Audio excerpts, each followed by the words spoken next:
So please state your full name, what year you were born, and where. Sarah Diane Hall. I was born in Hamilton, Ontario, and moved to Dundas when I was 1 year old. Where were you before that? Just for that first year in Hamilton. It's not a strong memory.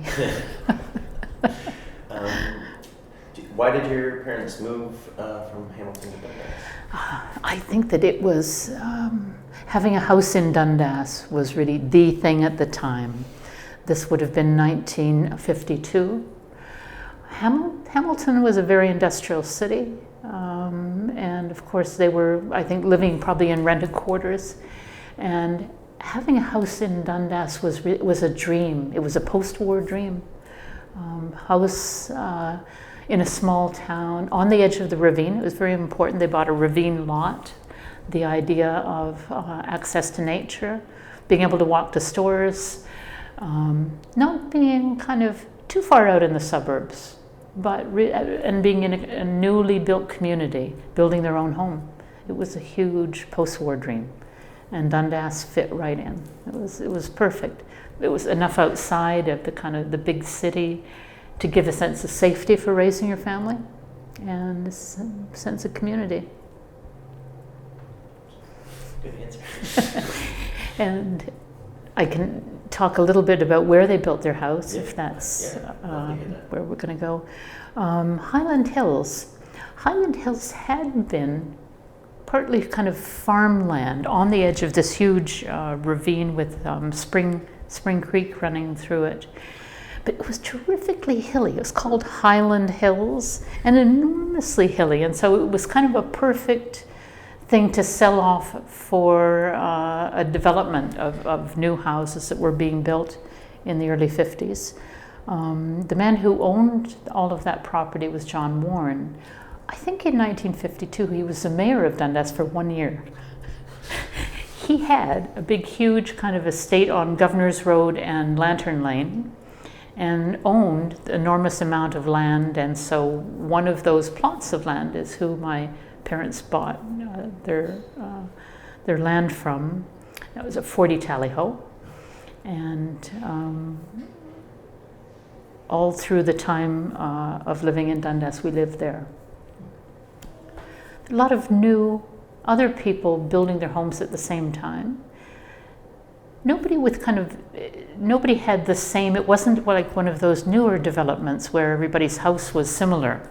Everybody had really quite distinctive, some 1 level, some 2 level, some 3.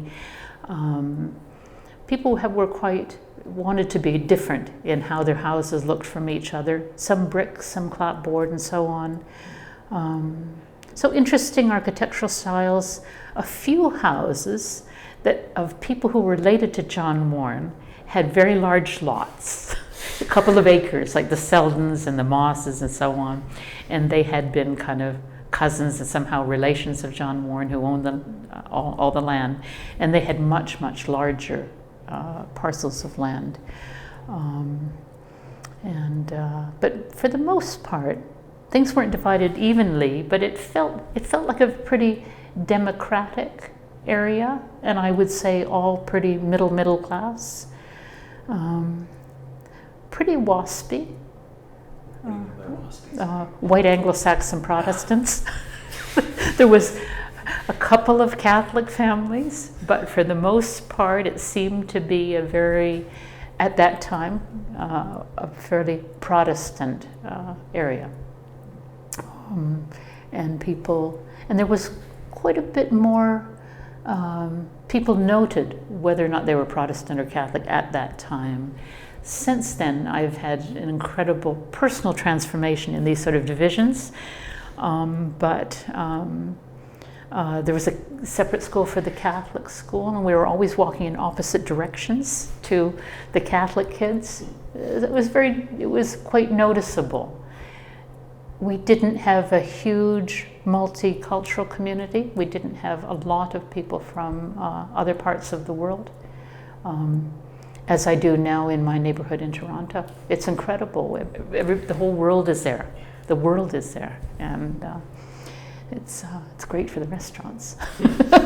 But in Dundas at that time, I would say it certainly didn't have the cultural dimensions that it would now.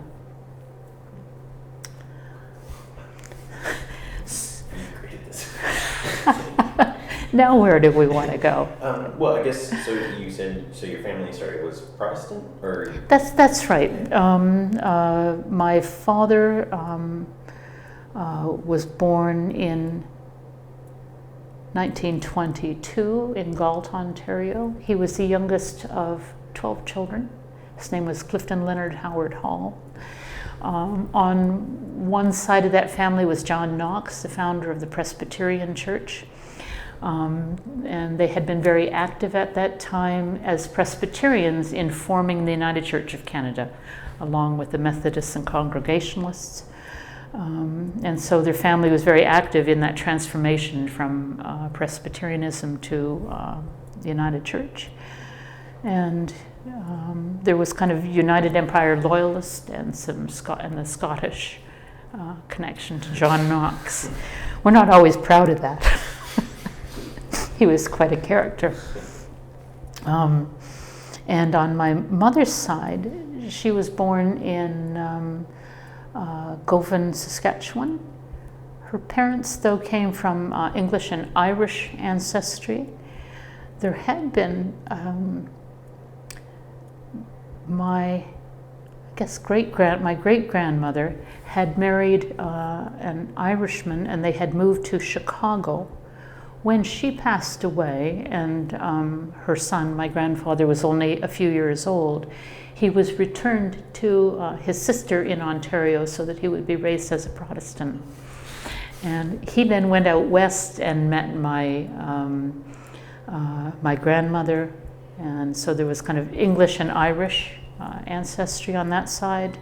And interestingly, kind of Methodist and Catholic, but my Catholic Irish grandfather didn't go to a Catholic church. He started going to Quaker meetings because the Quakers had done a great deal for the Irish during the famine. There was some connections there. So that will come back in a later thing too, personally for myself. But that kind of gives you a sense. And then my mother and her family, during the Depression and after the war, so many families moved east, back east. In a sense, they had been from here anyway, and they moved back because it was a Dust Bowl in Saskatchewan. They couldn't make a living. And their sons had gone off to war and came back and settled in Ontario. And this happened to so many Western Canadian families. My father came back from the war and trained as an electrician. And they met at Woodhouse Alexander in Hamilton, and were married in 1949 and then moved to Dundas in 1952. So, and it was a dream, this kind of post-war dream of having, especially having been through the war, something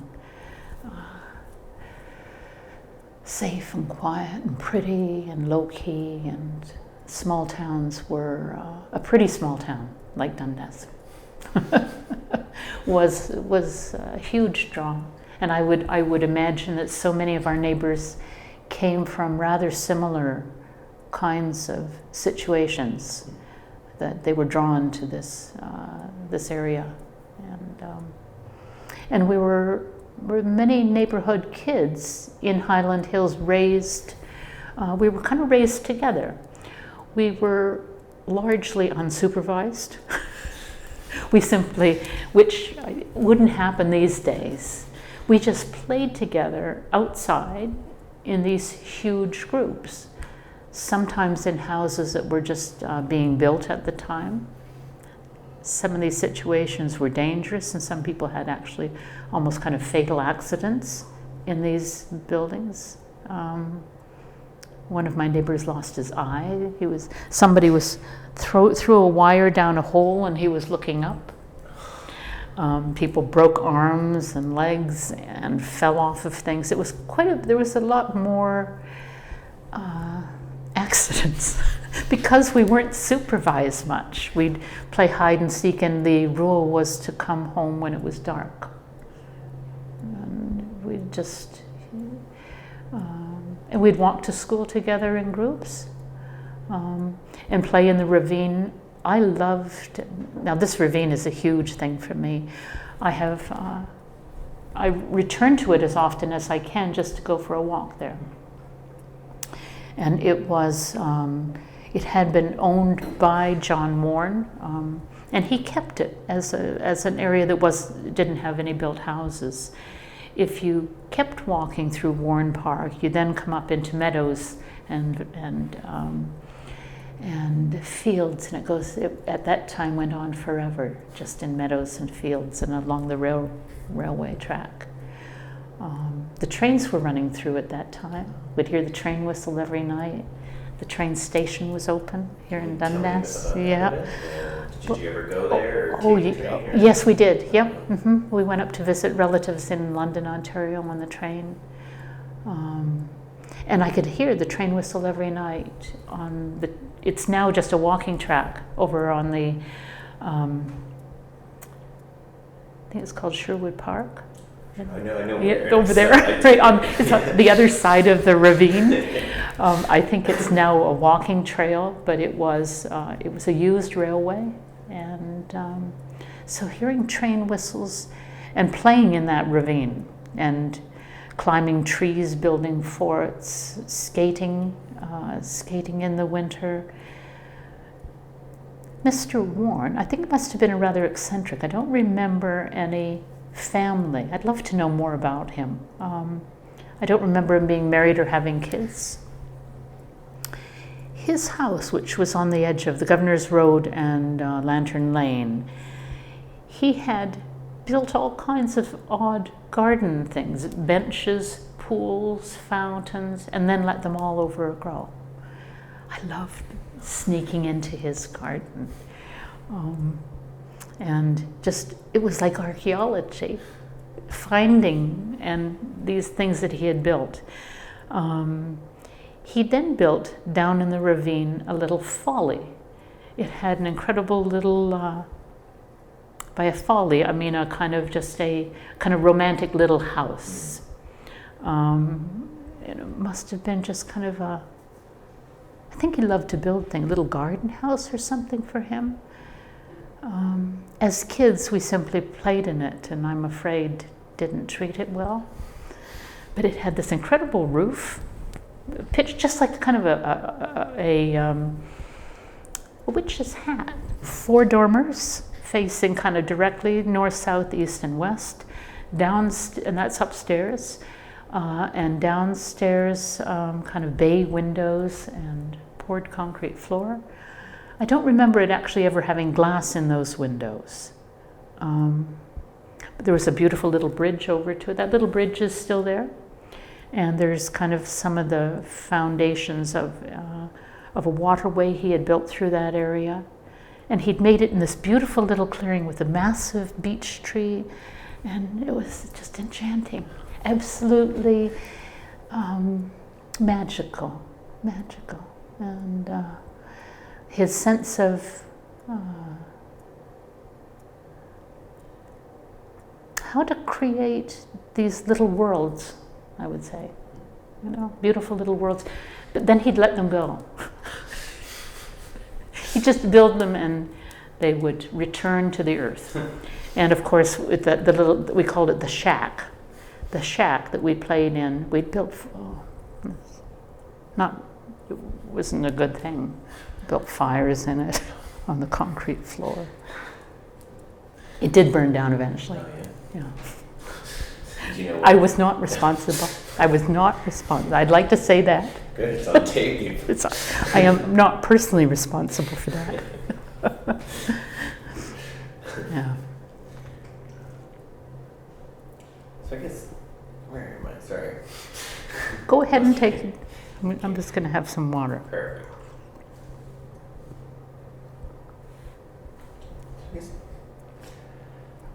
Yeah, so you said you used to walk to school in larger groups, Yes. going to elementary school. So what did you like school? And what did you not like about school? I guess. My my very first memory of school was at Central School, and it would have been kindergarten or grade 1. And my first day, there was a huge fire in the school. We were all evacuated. And I remember standing kind of with my teacher, and she was crying, and the school was on fire. First day. We then, I don't know if we were kind of, I think I'm just trying to think of the year, this would have been 56, 57, something like that. And everybody was very frightened. It was really quite a scary thing because everybody in the school was kind of standing around just totally dazed. And I think we were then kind of billeted somewhere and Central Park was being built. We then went for kind of grade 1 to 6 at Central Park. And we would walk through the novitiate, and it was beautiful. The old House of Providence that was kind of high on that hill, and behind it, because that was right around the corner from our house. So we had all the fields. There were vineyards, beautiful fields of crops.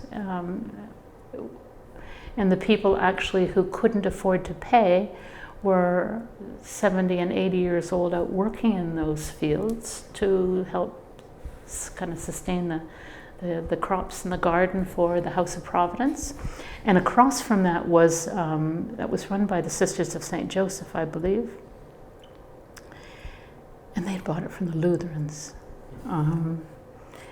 And across from it was the novitiate. And the novitiate had a huge old house where they were training priests and a seminary. And beautiful gardens and little bridges across the water. So walking to school would be through orchards. They had some of the most beautiful kind of bowers, you know. It was totally beautiful. And so coming to school was through this most beautiful natural environment with lovely little paths and bridges and different things. But I didn't like going to school. I looked out the windows, wanted to be up a tree, wanted to be along a creek. I loved being in nature. I felt trapped. And I found it hard to sit still. I could concentrate very well on the things I liked, which was only a couple of subjects. What subjects? I loved geography. I loved the maps of the world. It was an incredible sense of discovery. I liked history and the idea of lost worlds, archaeology. That was really interesting for me, that aspect of history. That was it. And English. I loved the stories, essentially. And I remember being read to. Our teachers at that time stood at the front of the class and read to us for an hour a day. And it was wonderful, you know, to follow through Stephen Crane's, you know, Red Badge of Courage, different things like this. What just wonderful. Good stories, really good stories. And so I love that.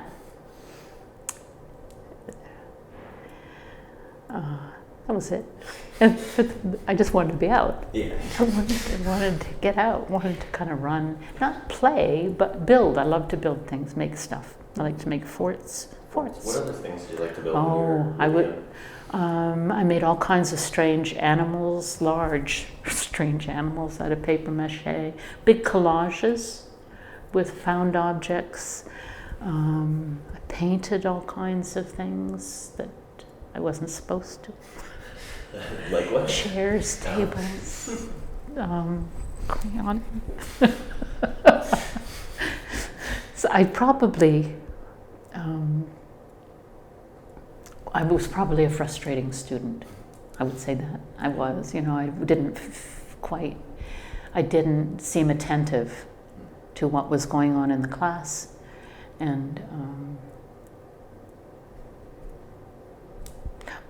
But I would say that education during the time when I was in school was terrifically narrow, and that I had different abilities, which were not being met by the educational system. That's what I would say.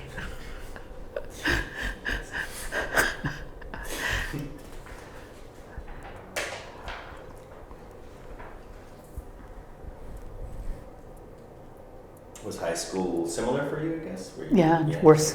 It's worse. I went back to Central for grade 7 and 8 after Central Park. Went back to Central School and then to Dundas District High School. And there was no art program. Art was considered non-academic, and therefore why would you need it? So what you did need was chemistry and Latin and math. And I once again loved geography and English, and I excelled in those. I would get incredibly high marks in those, but not in the other subjects. And I loved art and did it really more on my own. I was still kind of building and making things.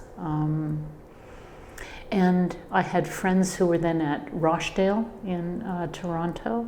This was kind of the big hippie movement. It was kind of the days of Yorkville, before it was sanitized.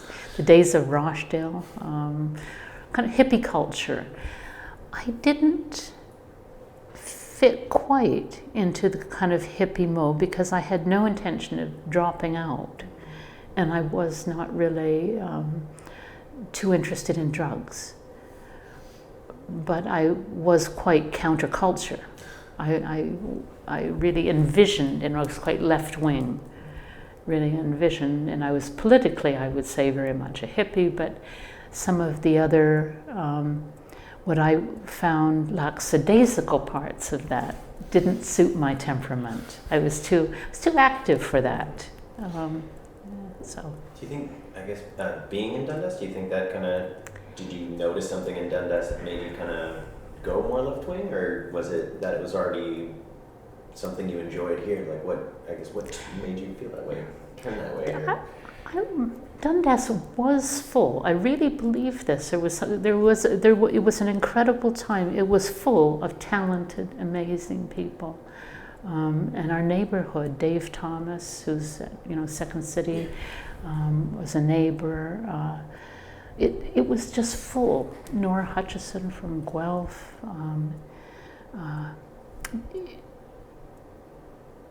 It was full of incredibly talented people. School was very strict and very, very too restrictive for me and probably for my inclinations. So going to Toronto was something that people were starting to do because Yorkville, it had such a kind of a culture of kind of, there was great music and coffee houses. Dundas was still, it was sleepier, but it was full of amazing people, really quite very talented and energetic, and so it was a great place to grow up. I really think so. I think it was one of the best places ever to grow up. I might have done well at one of those kind of alternative schools, but they weren't invented at this time. There was a little bit of talk about them. There was one over in England called Summerhill, which was kind of an example, but and it wasn't something that my parents would have supported or could have afforded. So.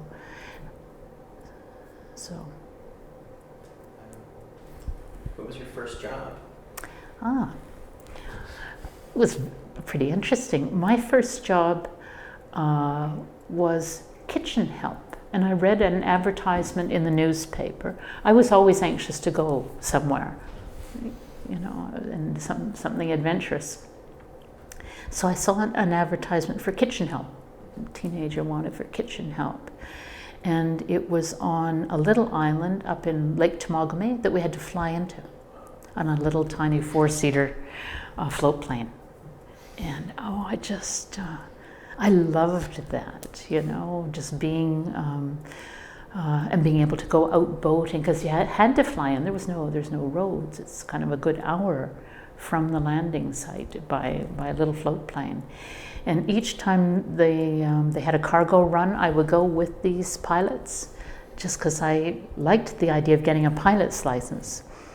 And so at 15, I came back and I had a certain amount of money saved, because there was nowhere to spend it up in Lake Temagami. And I spent all of it on flying lessons at Mount Hope. And when that money ran out, which was very soon, my parents said, you don't need a pilot's license. You're a girl. You're not going to become a bush pilot. Nowadays that might be entertained a little more.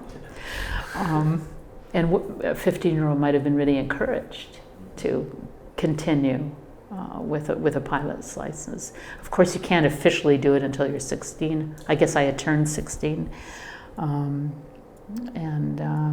So they said, just get your driver's license, and kind of, and I immediately went and got my driver's license. And because I liked my mobility, I liked my freedom. So my first job was kitchen help. Lake Temagami, yes, yeah. Why did you stop working? Was it just just coming back to school. Yeah. And then the next summer, when I was 16, went to an ashram. I had taken up yoga and become a vegetarian for a year. And these yoga classes, I think, had been in Hamilton. And the person had trained at an ashram in Quebec. And so they said, you can go and work in this ashram. They don't really pay you. You get your room and board, and you attend all of the classes. So I was kitchen help once again, but at a yoga ashram in the Laurentian Mountains in Quebec. And that was a fascinating summer. And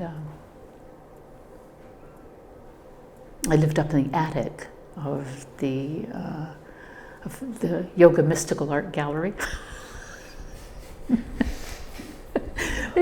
But it was run by Swami Vishnu Devananda, who was from India and had this.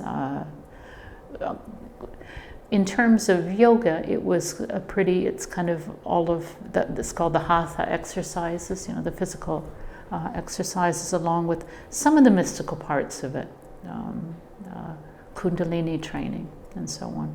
So this, I got to kind of see all these parts of it, and I was very, very interested in alternative religions. Some of my friends kind of became Hindus, but I could never quite go there. It was just too far away from, but I certainly did a lot of reading and had an amazing experience in kind of Eastern religion through the ashram. And then once again, I came back at the end of the summer and did my final year at Dundas District. And the day after I graduated from high school, I left. The day after, because I was just really keen to kind of have my own life and have freedom from my parents, who really didn't want me to go, at 17. And of course, I went out and stayed with my boyfriend, who lived in northern Alberta and was working for the Company of Young Canadians on an Indian reserve.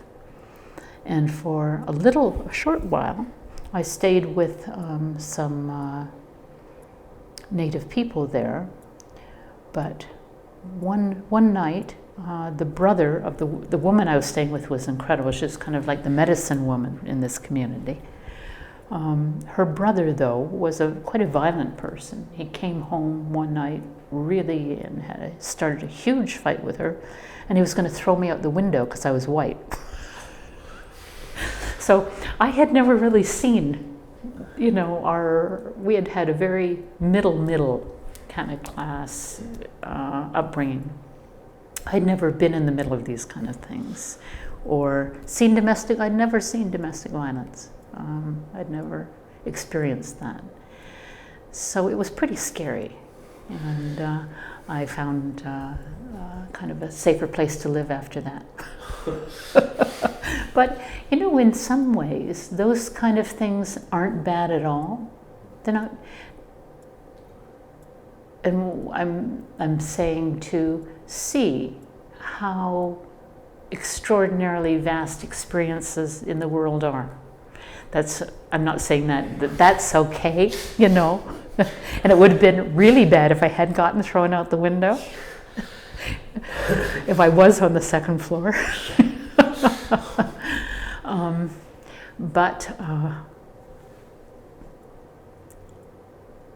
But I value, actually, the incredible range of experience I kind of then had. I had a very adventurous 20s. And when did you decide to go to school from there then? Because you kind of... Right, yes, I did. So what brought you back, I guess? Well, if we come back to Dundas again, so let's shall we do that? Are you okay if we do that? Yes, I don't know. I didn't really talk about Dundas. But. No, let's come back to Dundas. During the year I was 9, my father had been chairman of the building committee for St. Mark's United Church. They were building a new church. They'd had a huge fire, I think, at St. Paul's. There wasn't enough room. They needed, new congregations were kind of being, new churches being built, new congregations formed. And so this small group who had been going to St. Paul's, my father became chairman of the building committee. And for a whole year, they went and looked at church architecture, contemporary church architecture. Or probably a huge range of it. I had to sit and wait. I was the only child. I think that my mother just was getting a day off. And so I had to sit and wait because this group it was all men on the committee. They were looking at the foundations and the style of architecture. They were looking at kind of, the style of pews and seating and all of those different things to make their decisions about how to go ahead with the new church. And I fell in love with stained glass. And I decided that's what I'm going to do. I'm going to make windows. They then, built the church. I was very unhappy with the stained glass that they put into St. Mark's. But I wasn't in love with the pictures. I wasn't so interested in the saints and the pictures of Jesus with children. But what I loved was how that color and light made a world. For instance, if all of those windows there had, we've got a fairly literal picture in that window behind us, but if we had something a little bit more kind of mystical or multi-layered, and if it was the only light, this room would just be filled with the sense of space. Because you're not looking out to any other world, it creates a world. So I had fallen in love with stained glass. My father had, as a teenager, set up meetings for me in Hamilton with different people who did stained glass, but I couldn't find any sort of apprenticeship there. There was no training in it. And I really kind of wanted to be out west, so I had gone when I was 17, but I had kept it in my heart that I wanted to do stained glass. And I was out west for 5 years, mostly doing a study of ghost towns in Alberta and interviews with people who were left in these settings for the Museum and Archives of Alberta. And I loved how light would pour in through these broken old spaces. And you could create a story from how light, because it was empty, you could make up stories. It really had this beautiful, I loved abandoned spaces. And and how light, but I wanted light in them. I didn't want just a dark one. That would sound depressing. So then the very first course became available in stained glass at Sheridan College in 1974, and I returned from Alberta and took that course. And during that time decided, no, this is really what I want to do. I was very seriously want to study this. And there was a full-time course in Wales at Swansea College of Art, and I was accepted there. And so I was at Swansea College of Art for 2 years. Then I apprenticed with Lawrence Lee, a master from the Royal College of Art. And then I went to Jerusalem for a year and studied Islamic techniques in glass. How was that? The question was, how was that? Yeah, how was that? What was that about? Yeah. I guess, what did you learn? How different was it? It's the origins. Now, it's interesting, most of us, because I love the history. I'm really, really interested, and I have taught sometimes the history of stained glass. So I loved it as part of my studies in Wales. And in England, of course, you've got 1,000 years of history. We can't really quite study it properly here because we don't have cathedrals with years, windows 1,000 years old that you can go and look at and say, oh, here's what they were thinking. Here's what they were making. We can look at it in books here, but it's wonderful to really see it when you're studying the medium. So I loved the history, and I knew that the real origins were in the Middle East. They simply take colored glass and put it in carved stucco, ornately carved stucco. And to do something perfectly like your grandfather did is the key, not to make something new and original. That's such a Western idea, to do it different. Yeah. We think we have to do it differently, do it new, do it. And they think, no, they have to do it just like their grandfather did. So you have this incredibly ornately carved stucco with the glass set in it that the Crusaders would have seen.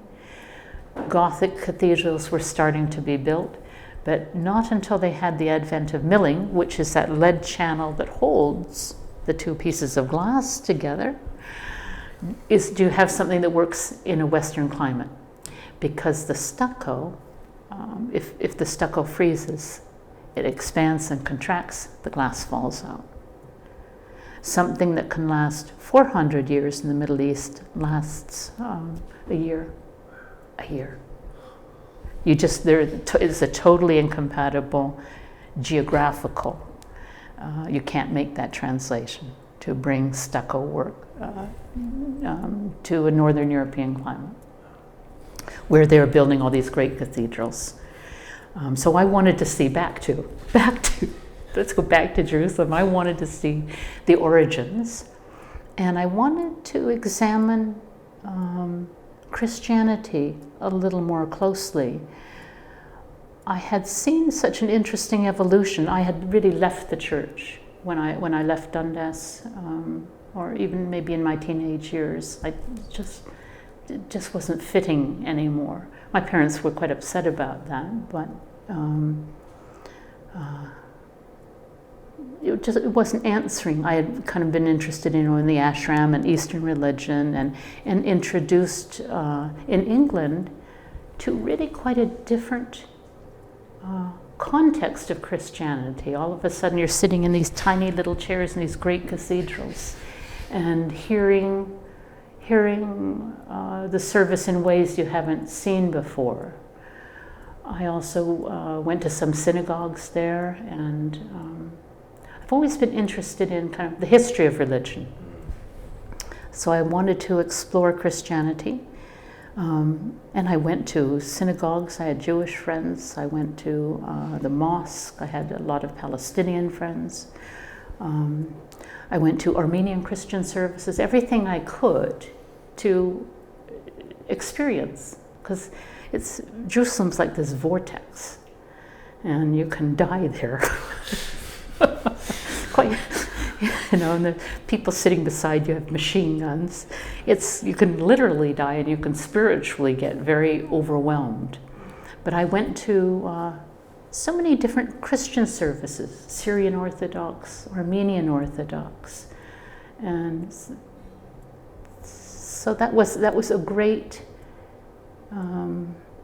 learning for me in terms of religious and spiritual life. It was very rich, and very interested in how people understand God and how they want to articulate that in the artwork, in windows. What works, and some things that really, really don't work. Some things that stop you from having any kind of experience at all when they're overly prescribed. And that can be from any religious, you know, as soon as it gets too fundamentalist. My feeling is it stops, it forms a kind of barriers. So, where were we? Yeah, why did I? Let's come back to Dundas now.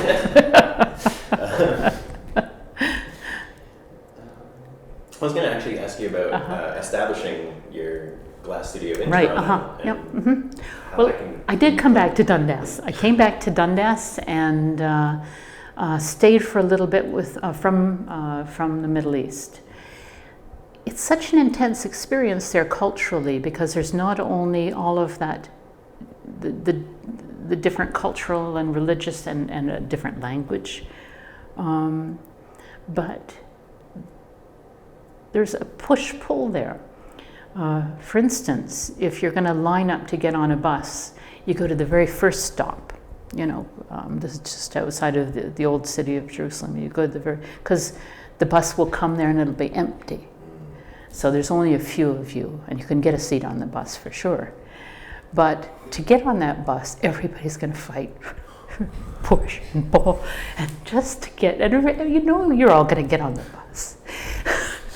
There's 6 of you. There's 40 seats. But to do anything there is that same, to buy your groceries. You have to go, you have to fight for it. You know, like you can't just pay.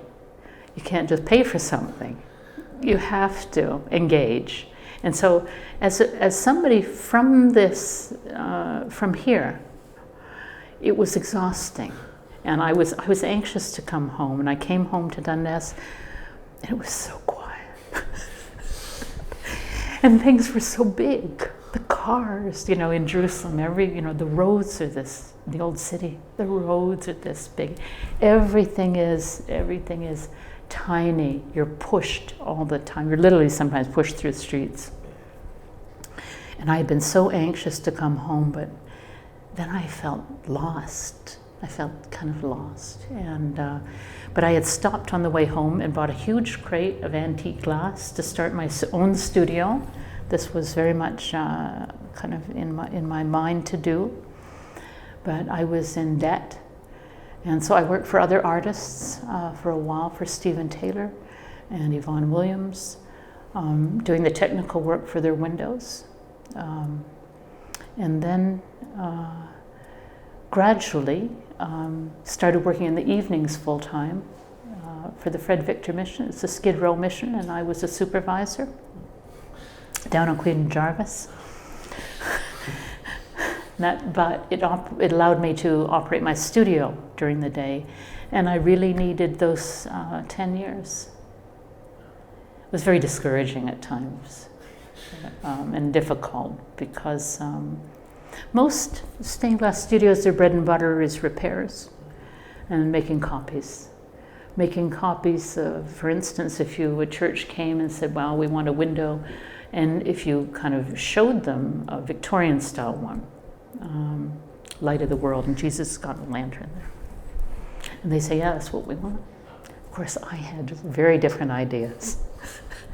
I wanted to create my own artwork for this.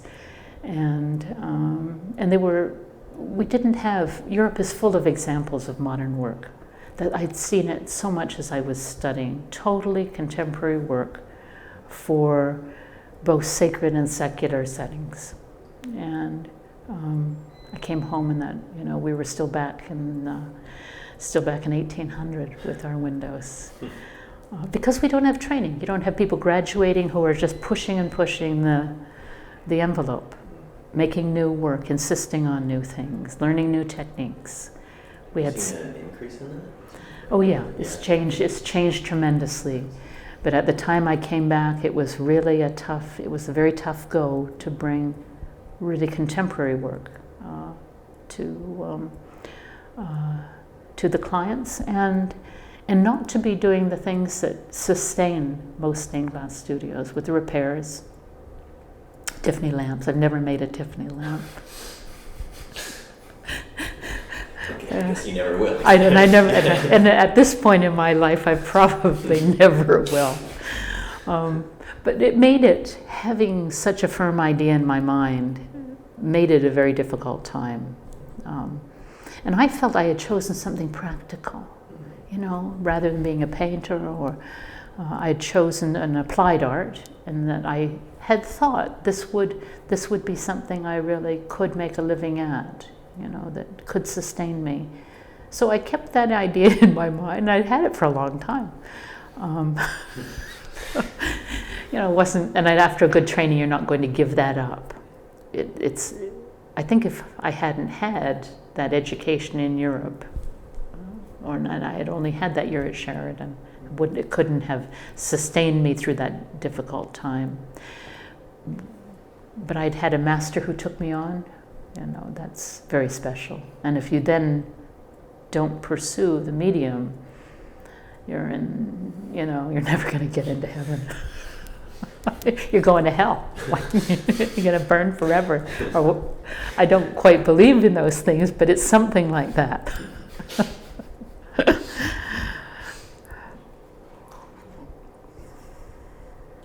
Well, actually, this is for my own general knowledge, and I can't figure out how to say the word, but I just wanted to know about that, the photovoltaic. Oh, photovoltaic. Yeah, yes. That interests me. Right. Yes. Yeah. It's a 12 years ago, I moved my production to Europe. As a student, many of us had practicums in Germany. What happened was, after the war, their churches and public buildings were devastated. They had a Percent for Art program, and so they started rebuilding like mad. They had already big, huge fabrication studios, but these got huge. And they had turned their back on nostalgia. They had a good reason. They didn't want to repeat the imagery that had been destroyed in Germany. They wanted to do something absolutely new. So they had done this incredible contemporary work, very abstract, very strong graphic work. We'd had many masters come and work with us from Germany when I studied in Wales. And so when I moved my studio production there 12 years ago, I noticed that there's just solar everywhere. All on the roofs, always integrated. It's never looking like it kind of doesn't belong, and sometimes the buildings and entire facades would be solar. But a beautiful design. I meant to bring you a big calendar today to show you, but it was too big to fit in there. I probably will actually have a couple of pictures I can show you in there. But they have buildings made out of these solar walls. And there was a new technology. Most solar is, the polycrystalline cells are laid on a sheet of aluminum. That's how the solar panels are built. But there was a new technology being developed, between which the solar cell was placed between two layers of glass. So the engineer who developed that technology came to our studio and said, are there some artists, because we have this solar cell between glass, we can do something with the glass around it. And are there some artists who would like to work on this? And I was immediately intrigued, because I saw a possibility to make statements about renewable energy. I have, after having lived in Alberta and seen the tar sands and seen that absolute incredible devastation of the land, I did not want to support oil. And so I love this idea of renewable energy. And it's interesting. There was this huge table of artists all sitting in the room, and they kind of were looking at this idea, and they all went, "Oh no, that's terrible. I am not going to impose a grid on my work," because you have to bring that solar cell into your artwork. But I love the idea. And so I've developed many projects with that. And the same solar engineer who pioneered the technology has helped me do that. He's working on his PhD now in Freiburg. But he's helped too. You do need engineers. It's a collaboration with engineers. It's not a studio technique. You can't sort of, because they have to be real electrical panels that get, CSA stamps, and it's a real serious technology. How is that working with? Like, do you find that hard working with like an engineer? Or is it fairly does it work? No, it's wonderful. It's a lot easier than working with another artist. Is it? They're more technical and like. Yeah, they are. Yeah. They are. They stay in their lane. And they are obviously, they're bringing, what would happen, for instance, be that I'd arrange things in a certain way along with my artwork, and then the engineer looks at it and says, okay, I can bring the wiring through here, that means to main passive, you've got to take that out, but this and this, for the most part, everything stays, because I kind of know enough about what they need. But they then bring the patterning for the wiring. And it's kind of like 21st century leading, to have these wires running through, to my mind. It's a totally, I love the idea to bring attention to renewable energy. And if you can make it look beautiful, when you just see a solar panel beside the highway, they have them lighting up that sign telling you, and nobody goes, oh, wow. Do they? Like, you wouldn't. Even when you see them on somebody's roof, you don't go, wow. But if you put it together with a human story, a narrative, a story that you care about. Out at Regent College, it was the Lord's Prayer in Aramaic, and they are a theology college. In Saskatoon, I kind of put it together with the idea of the Northern Lights. They see them so well, from where their cathedral is. At Grass Valley School, I put it together with Lego. They're my Lego windows. And that's for kids, a demonstration for kids of how solar energy works. So if you put it together with things that people care about, then you can make solar much more beautiful and interesting. And so that's been my purpose in using that. It was a huge step, though, and I had support from the engineer and from the studio in Germany, Glassmalerei Peters, to help me make that step. But they're the first projects in North America that combine solar and art. Yeah, art glass. Yeah, I might have to qualify that one further. I'm sure somebody's done something artistic with just a panel.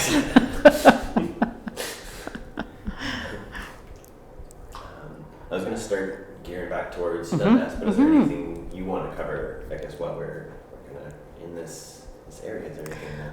I would say, just as we come back to Dundas, that growing up here, there was some incredible imagery that exists here in Dundas because of our geography, the incredible horseshoe that we are surrounded by waterfalls. There's, I don't know, 30, like there, and the escarpment. We had a view of the escarpment from our living room window, and we watched storms over the escarpment. I had a view of the escarpment from the windows at Dundas District High School. We were often at Webster's Falls, Two's Falls. It's just beautiful. It's just a beautiful, beautiful and powerful environment. I would say the escarpment is a formation. It's a spiritual kind of formation, metaphysical one. It's in your mind, and I travel with that a lot. I see it all the time. Keep that. So in coming back to Dundas, that's kind of, I feel like I haven't left it completely. I love the beauty of it, the natural beauty, yeah. And it's always figured in my work, somehow. Yeah. That's very cool. What's your most significant place in Dundas, I guess?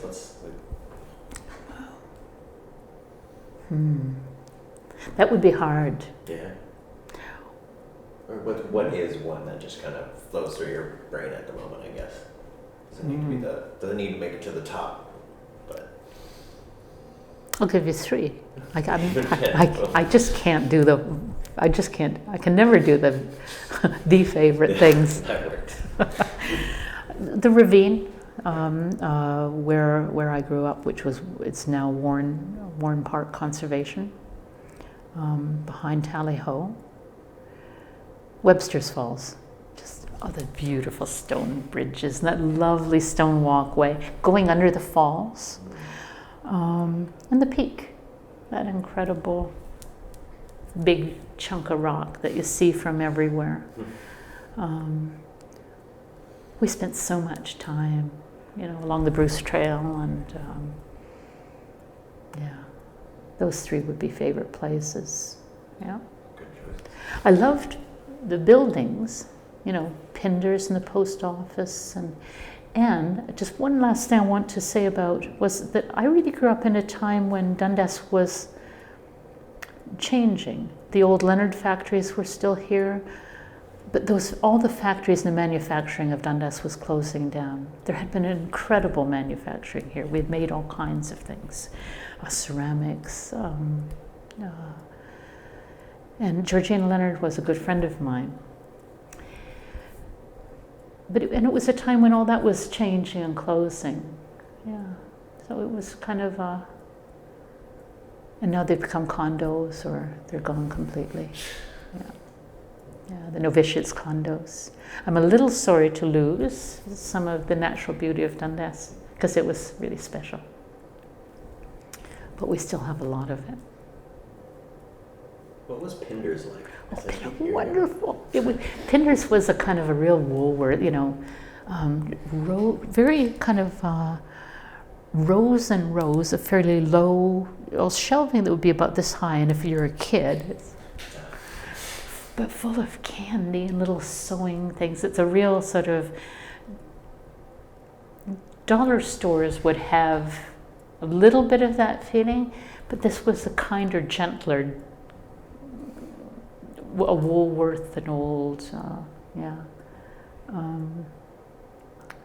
it's kind of before the big box stores. It was the version of the everything store, the general store, a little bit expanded from the country general stores, and Mr. Pinder. I remember even kind of how he looked, being in the store. And, Frosty's Fish and Chips. We went to school with one of the daughters. It's kind of neat to see it's still around.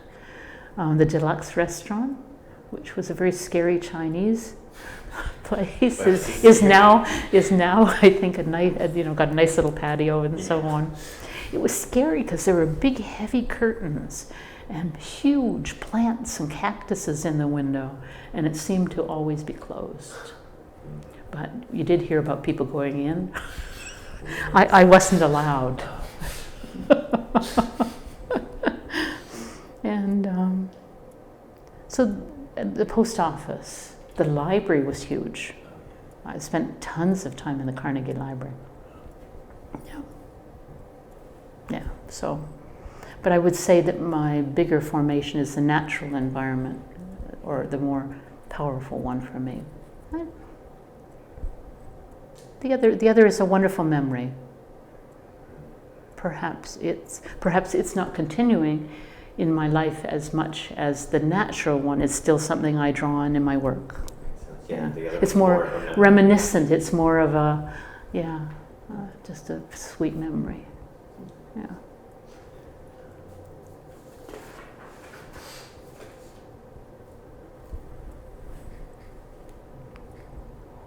Do you know much about the amalgamation of Dundas and Hamilton? I will never call this Hamilton. Never. Ever.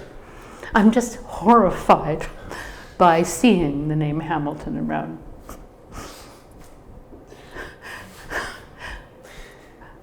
Beautiful.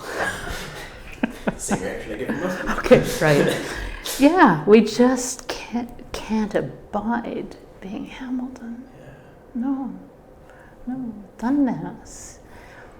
And I loved the history of Dundas that we learned when we were in school. You know, that had been the neutral Indians. We learned a fair bit about the history of Dundas in school and the geography. We were very separate from Hamilton. We had Coote's Paradise, and all that distance, and they were over there and we were here. They didn't have waterfalls.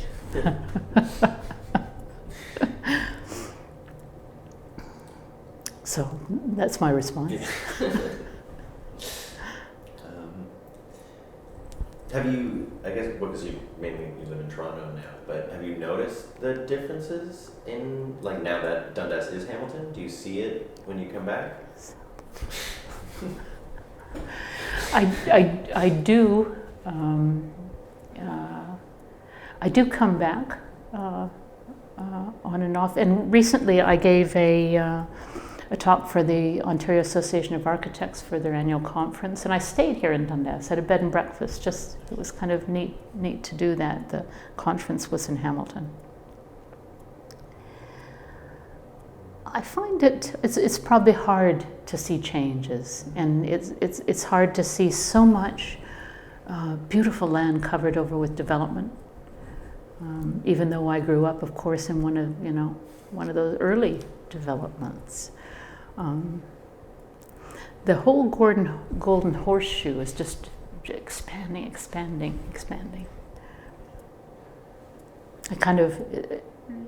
I feel concerned about it because I know it's some of the best farmland in Ontario, and then we're covering it with development. So I find it difficult, although there are things I love here and love to see, and the peak's still there. They're not going to be able to take that away or build on it.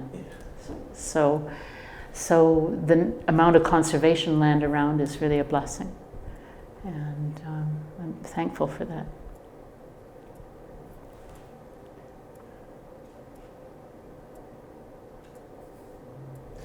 What's the first major local news event that you can recall, if there is one?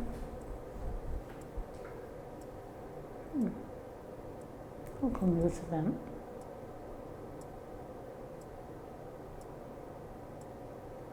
The Queen. I remember the Queen coming. I remember standing in line with my little Union Jack and being kind of in my best hat and suit for Queen Elizabeth, her visit in, I don't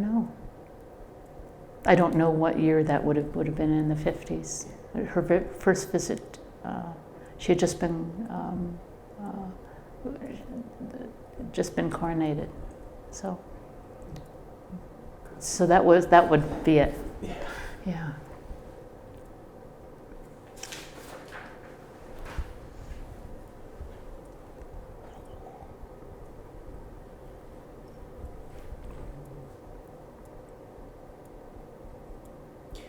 So we're basically actually Yeah. down to the end. And the one thing I like to ask everyone is, what words of advice would you pass on to future generations?